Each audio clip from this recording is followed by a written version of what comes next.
kami melakukan permohonan keterbukaan informasi awalnya kepada PPID DJSN sebagai salah satu lembaga yang bertanggung jawab melakukan pengawasan eksternal baik di dalam manajemen baik pelaksanaan seleksi terhadap level direksi. Nah, kenapa kami kemudian memohon ini dilakukan keterbukaan informasi? Ada 11 poin yang kami mintakan. Nah, ini kan BPJS yang harus kita pahami bersama adalah lembaga publik terbesar di negeri ini, yang dimana pesertanya adalah pemilik saham terbesar kita sebagai pembayar iuran baik di kesehatan baik di ketenagakerjaan. Maka gugatan ini tentu kami inginkan untuk bagaimana kita mengetahui para pimpinan yang mengelola uang kita di dalam BPJS. Itu yang pertama. Terus yang kedua, kami menemukan banyak hal-hal yang tidak sewajarnya di dalam proses seleksi BPJS. Banyak hal yang misalkan digugurkan secara mereka tidak mengetahui apa alasan mereka digugurkan, kenapa mereka digugurkan, dan apa kemudian kriteria mereka harus gagal di dalam seleksi tersebut.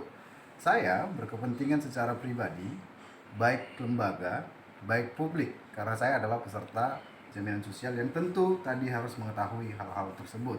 Di dalam sidang hari ini kami menyayangkan ketidakhadiran termohon, yang dimana harusnya kami bisa melakukan uji konsekuensi di dalamnya terkait hal-hal yang dikecualikan. Misalkan ada permohonan kami pada raw score, kemudian CBT test dan metodologi yang sifatnya harusnya bisa dibuka untuk publik, kemudian mereka mengecualikan, harusnya kami bisa menguji dari lampiran hasil uji konsekuensi yang akan mereka serahkan kepada kami. Mungkin itu dari saya.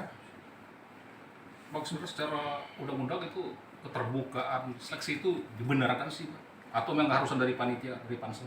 Secara undang-undang tentu seleksi pada badan publik, pejabat publik itu harusnya terbuka untuk umum, karena kita mengacu pada undang-undang keterbukaan informasi publik. Bang, dari tadi yang pertanyaan-pertanyaan yang diajukan oleh majelis itu kepada saksi ahli dan saksi satu lagi itu, Bang, itu sangat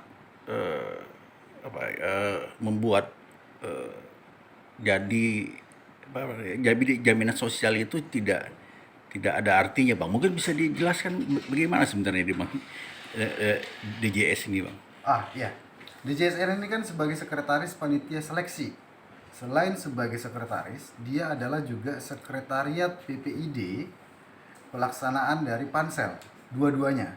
Nah, harusnya dalam pertanyaan-pertanyaan terhadap ahli, mungkin ahli tidak mengetahui bagaimana proses karena beliau adalah hanya ahli di dalam psikologi.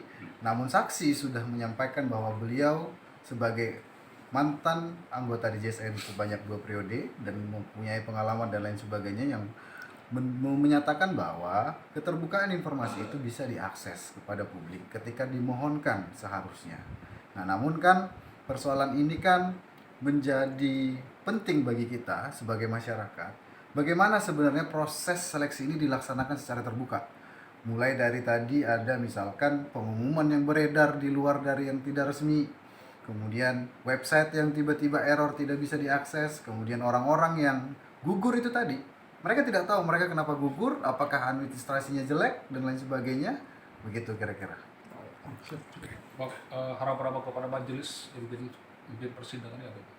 Kami sangat berharap majelis memerintahkan DJSN untuk membuka informasi yang kami mintakan, khususnya metodologi CBT test assessment, kemudian beberapa hasil rapat-rapat teknis yang kemudian bisa menggambarkan dan kami bisa mengetahui, oh beginilah proses jalannya seleksi di BPJS Kesehatan dan Ketenagakerjaan.